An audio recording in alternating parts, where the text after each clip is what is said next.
Možno. Guys, my name is Vujicic. I was born in Australia in 1982, moved from Australia to California in the year 2006.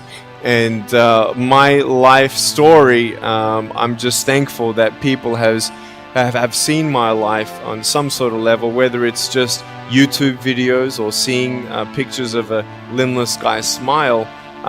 People always ask me, what happened to you and how did you overcome what you've been through? The title of the message that I've been given is Transforming the Walls into Doors. When I speak corporately, the line that I like to use is changing obstacles into opportunities. Now, I'm very well aware to share with you as well. I know that there are 1 billion people going hungry today. I know that this year 1 million people will commit suicide. It's 1 every 40 seconds.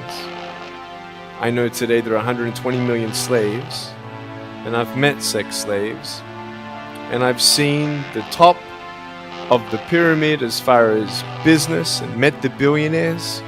I've met bankers, and I've also met orphans. We're all looking for something. We're all looking for hope. Hope you can't just have just because you were born with hope. No, we're born with pain. We're born and live through difficulties. And in our life, my parents always taught me that even though we don't know why I was born this way, that we have a choice. Either to be angry for what we don't have, or be thankful for what we do have. The power of that choice was the first thing that I had to overcome and decide for myself, especially in the early years of school. A lot of kids would come up to me and tease me. And I've been speaking at 5 congresses. I've met 7 presidents all around the world. My largest crowd was 110,000. I have 30,000 invitations for me to speak. So wherever I go, I talk about the value of life. I talk about anti-bullying messages for the school systems in different nations. The greatest thing is love. When we feel like we don't have enough love and we don't have enough hope, we start losing strength to live. For me, in my life as a child, I had a big wall. I was surrounded by 4 walls and a low ceiling of opportunity. I was set free in so many different ways, and especially surviving from day to day with my parents who loved me, who encouraged me, who told me that I was beautiful the way that I was, and not to worry about what other people said about me. I was actually the first special needs child to be integrated into the mainstream education system in Australia, and I was awarded Young Citizen of the Year in 1990. And the world is a hurting place, and the world needs hope, and the world needs love. Without hope, I feel like, why are we here? Well, brokenness. Here's mine. Today, I still have no arms, no legs. But everything's changed. Everything. For me, I was looking for hope and happiness, and I couldn't see it for many years. In fact, if this side of the table represents my hope, truth encourages me to become all that I can be. But then we have lies every day coming in our mind, people who discourage us. You know the people that you have in your life who, no matter how good of a day you're having, they'll bring you down. Or no matter how bad of a day you're having, they'll bring you even lower. You know what I'm talking about? Think of the 3 biggest discouragers in your life. They're not your biggest discouragers. You are. You are. It only takes 3 seconds for me to tell you something discouraging. But then you may never forget my words. I've met so many 50-year-old women and 40-year-old women who still remember what their fathers told them that they wish they never heard. Words are powerful. When you hear those words and then your mind starts growing with these lies. Nick, you're not good enough. Nick, just give up. Nick, you're never going to get a job. You won't get married. You can't even hold your wife's hand. What kind of a father are you going to be if you can't even pick up your kids when they're crying? You're alone. Sure, your parents hug you, but their hugs can't heal you. Just give up. Just give up. Just give up. Just give up. Just give up. At age 8, I thought that I should commit suicide. Why? I didn't have hope. I thought I didn't have hope. Today you can see that I had hope. What's the word? Believing in something you do not see. Faith. Words can only do so much. Hugs can do much more than words. But when hugs can't do anything, that's where faith kicks in. For me, words and hugs were not enough, but I had no faith. So I tried to give up. At age 10, tried to drown myself in 6 inches or 15 centimeters of water. In my home, I told my dad I just wanted to relax. But really, I wanted to end my life. I had enough. Dosta mi je bio. Okay. The first 2 times I rolled over, I was trying to work out how much air I hold in my lungs before I let it out.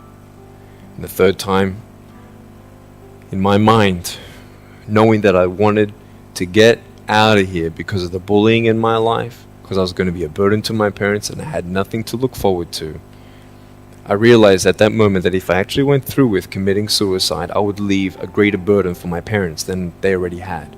So there was one thing less hopeful or more burdensome than having a child without limbs. What is it? A child without limbs who gives up. So when I saw in my mind my mum and my dad and my brother crying at my grave if I went through with it, that one thought saved me. If my parents never told me that I was beautiful the way that I was, if my parents never told me that I was special and that I was loved, I wouldn't be here today. So I encourage every single parent who tries their best to encourage their teenagers. Especially in the West, many teenagers put a do not disturb sign on their door. I'm sure, the conversations all around the world between a parent and a teenager. How was school? Fine. What'd you learn? Nothing. Did you do your homework? No. And that's the conversation for the day. And when you try to tell your children that they're beautiful, so of course I'm beautiful. I'm your son. I'm your daughter. Of course you're going to say that. But they're right. Every single human being has value, and my value is not determined on how I look or what job I have or where I'm from, where I was born, how much money. All that stuff is nothing. So many teenagers, tease each other for how we look, and I tell the teenagers, do you think that I'm cool enough to be your friend? They're like, yeah, of course. I said, but I have no arms, no legs. And they said, doesn't matter. I said, really? So it doesn't matter that I have no arms, no legs? I said, no, it doesn't matter. I said, then actually, if it doesn't matter, then why do we kill each other with our words if it actually doesn't matter? Why do we look ourselves in the mirror and see ugly instead of valuable? I want to ask you today, what are you looking for? If I gave you $1 billion, would you be happy? If you gave me $1 billion, I'd be very happy. But then if my mum dies tonight, am I happy? No. With all the money in the world, I'll never be happy. Why? Because money is something that cannot heal the soul. So many teenagers are looking for love, which love does heal the soul. Love does complete the soul.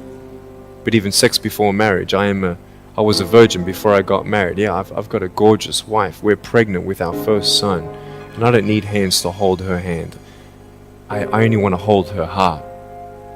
And how am I going to hug my kids? So many kids, they come up to me. It's amazing. They put their hands behind their back and hug me with their neck. And I've realized in life, even the worst parts of my life can be turned into good. And they're even more special. So many teenagers, they're looking for love. So they're going to go do this and go do that and have sex before marriage. For me, sex out of marriage is like a $5 Gucci watch. Sex within marriage and having sex with someone who loves you, who's committed to you for the rest of your life, going to be the mother or father of your kids. That's what love is. You can talk, you can sleep with as many people as you like, but never know for sure, do they love me? Love is a lifelong commitment. You see, there are choices in life, and we're looking. I want to ask you, what are you looking for? Well, if I can just get drunk, why not, man? I only live once. Well, if that's the way you believe, great. But for me, I'm a greedy man. I don't want to live for 90 years. I want to live for billions of years. And I know that every day my choices will affect this life, other people's life, and my eternal life. You got to come to the truth of knowing who you are and why you're here. William Barclay, he said, the greatest 2 days in anyone's life, the day you were born and the day you knew why. So, you're ugly. No, I'm beautiful the way that I am. And if you can't believe that for yourself, so many girls especially stay with their emotionally abusive boyfriends. Because if I break up with him, then who's gonna want me? See, we all want love. That's why we do what we do sometimes. To get into the crowd, I'm gonna swear, I'm gonna be cool. That's what this world is. I wanna look like her. If I was taller, shorter, smarter, more popular, whatever you want. It's not enough until you find the truth. I'm wonderfully and fearfully made. There's a greater purpose for my life. I am here for a reason. Sure, I didn't get a miracle. Yeah, I believe in a God who can do miracles, and I have a pair of shoes in my closet. Why? I've seen blind people seeing and deaf people hearing. That's fine if you don't believe me. I got it on camera.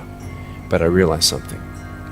If God doesn't change my circumstance, He's going to use my life to be a miracle for someone else. When you don't get a miracle, you can still be a miracle for someone else. I'm going to close off with this beautiful story. I was in Southern California. I have two organizations. I have a non-profit organization and I have a for-profit.